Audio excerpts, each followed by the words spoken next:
মাথায় common sense নাই আর মাথায় গুয়ে বড় ঠিক আছে আর মাথায় ঘুষারা কিছু নাই ওরে মনে ছিল আশা বন্ধু রে ওরে বন্ধু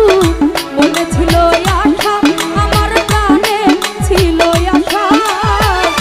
বন্ধুর সনে গহীন বনে বাঁধবো সুখের বাসা আমার আশার বাসা ভাই না সোহার ভাই কার মায়ায় মজিল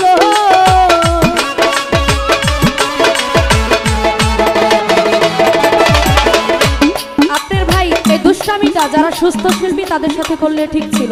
আমি অসুস্থ এখান দিয়ে হাইটা যেতে আমার প্রবলেম হয়েছিল আপনি দেখছিলেন আমি যে লাঠি নিয়ে আসছি আপনি দেখছেন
সোহান